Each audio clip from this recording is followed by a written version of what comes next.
Hello students, வணக்கம். Welcome to PSZ Chemistry Channel for Easy Learning. இன்னைக்கு NEET Chemistry 2024 Day 35 கான question number 40.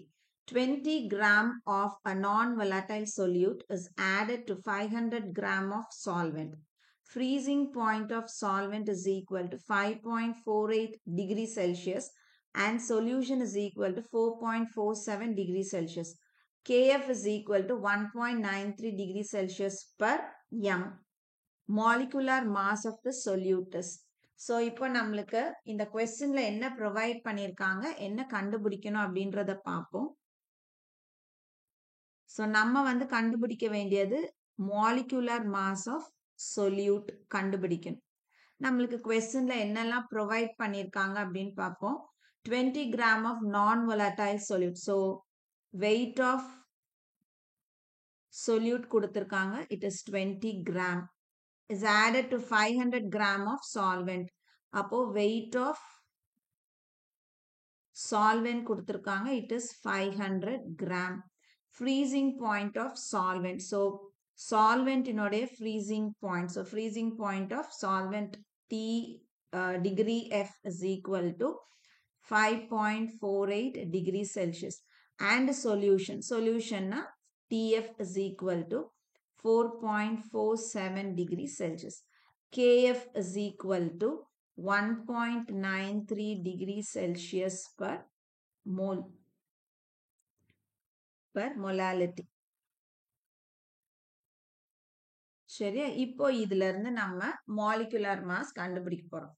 So, நமக்கு வந்து இது எல்லாத்தையும் relate பண்ணக்கூடிய ஒரே formula delta TF is equal to KF into M.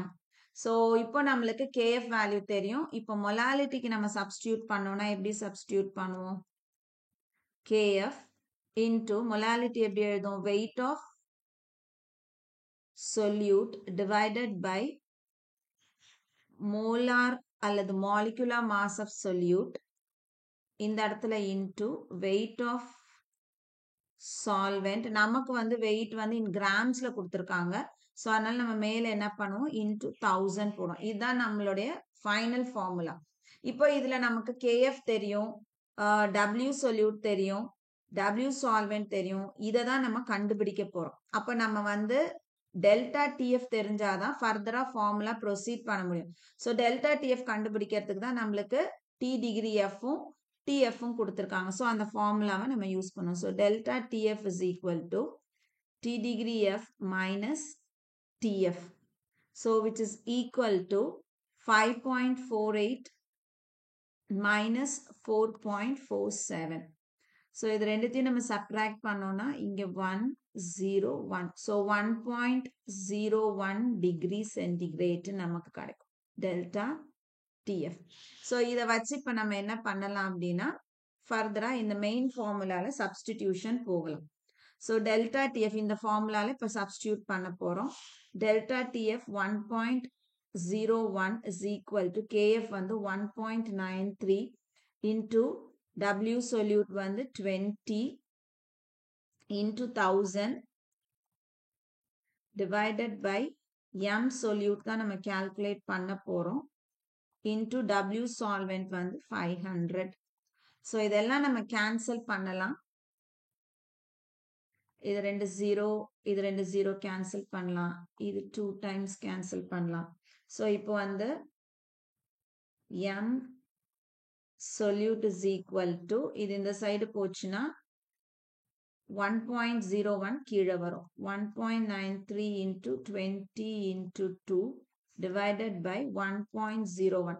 So, இதை நீங்க வந்து solve பண்ணுனீங்க அப்படின்னா உங்களுக்கு value வந்து 76.4 அப்படின்னு கிடைக்கும். So, நம்மளுக்கு final answer 76.4. Answer வந்து option B. So, இந்த question வந்து கண்டிப்பா உங்களுக்கு புரிஞ்சிருக்கும்னு நினைக்கிறேன். Questionல நமக்கு வந்துட்டு freezing point of pure solvent, freezing point of solution கொடுத்திருக்காங்க. KF value கொடுத்திருக்காங்க. Weight of solute, weight of solvent கொடுத்துட்டு molecular mass of solute calculate பண்ண சொல்றாங்க. So, நம்ம வந்து இந்த delta TF is equal to KF into M அப்படின்ற formulaவை substitute பண்ணி molecular mass of solute கண்டுபிடிக்கிறோம் which is 76.4. ஸோ இந்த கொஸ்டின் வந்து கண்டிப்பாக உங்களுக்கு புரிஞ்சிருக்கும்னு நினைக்கிறேன். வீடியோ பிடிச்சிருக்கு அப்படின்னா லைக் பண்ணுங்க, கமெண்ட் பண்ணுங்க, ஷேர் பண்ணுங்க. மறக்காம சேனலை சப்ஸ்கிரைப் பண்ணுங்க. இதே மாதிரி இன்னொரு கொஸ்டினோட நெக்ஸ்ட் வீடியோவில் உங்களை பார்க்குறேன். தேங்க்யூ.